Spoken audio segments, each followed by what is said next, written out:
O Brasil assumiu a presidência dos BRICS e este ano será marcada pela agenda de reforço da cooperação do Sul global.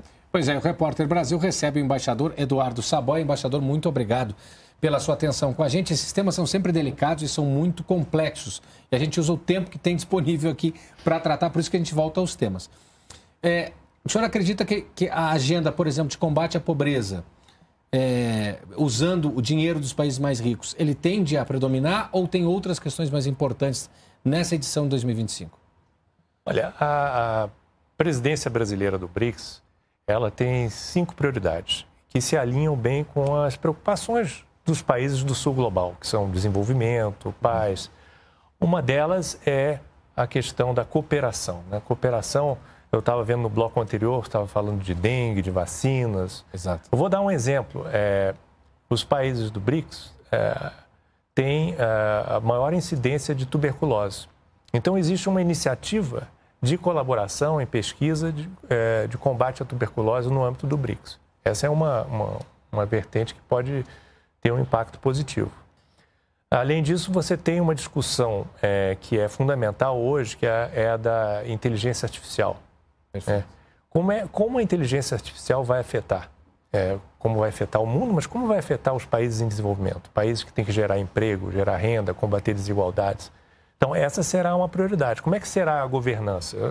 É uma discussão que envolve todos os países, não só os BRICS, mas é importante que haja uma discussão no âmbito do BRICS, desses países grandes, com economias grandes, emergentes, em desenvolvimento. Perfeito. Embaixador, alguns assuntos são até delicados, algumas pautas que devem ser colocadas, né, pelo BRICS agora, pelos países. E uma delas, eu chamo a atenção agora aqui para uma alternativa ao uso do dólar, principalmente agora com a eleição de Donald Trump. Então, eu queria saber como é que devem ser essas conversas com relação a esse assunto. Não há uma discussão sobre desdolarização ou sobre criação de uma moeda.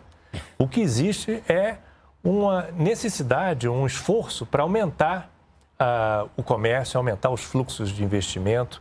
E isso pode ser facilitado com o uso de moedas locais nas transações comerciais ou para discussões sobre plataformas de pagamento.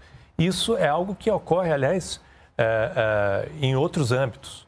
Mas essa discussão no BRICS ela é conduzida pelos Ministérios das Finanças, pelos bancos centrais, e ela é conduzida de uma maneira muito técnica e muito séria. E terá prosseguimento na presidência brasileira.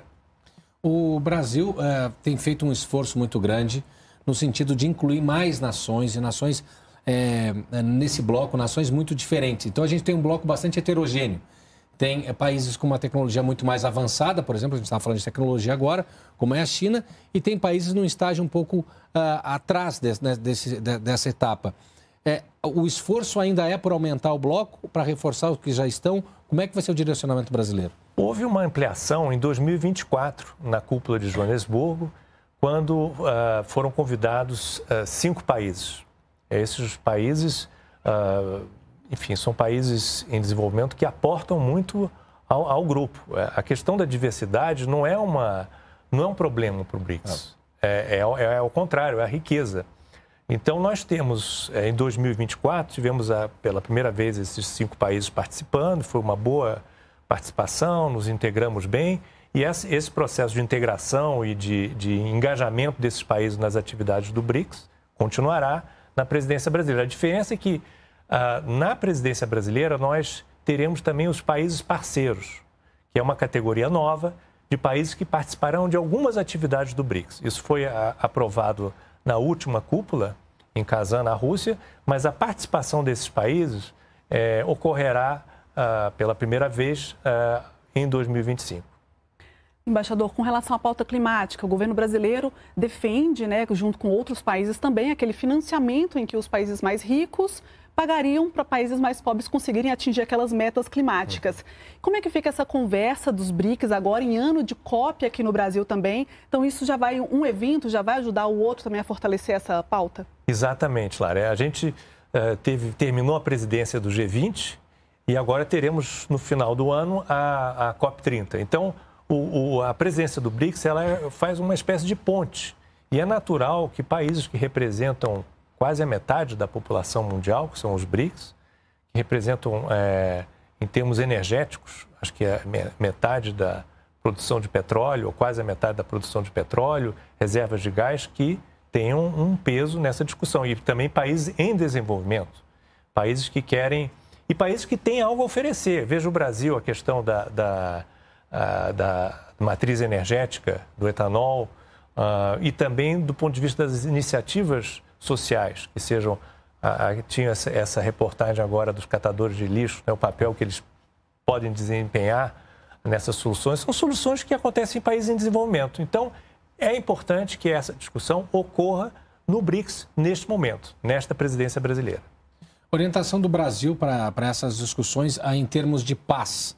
O Brasil sempre se notabilizou, e acho que desde a década de 1920, tenta um lugar no Conselho de Segurança, antes da Liga das Nações, e até hoje o Brasil milita pela paz. Isso é uma bandeira inescapável do encontro dos BRICS também.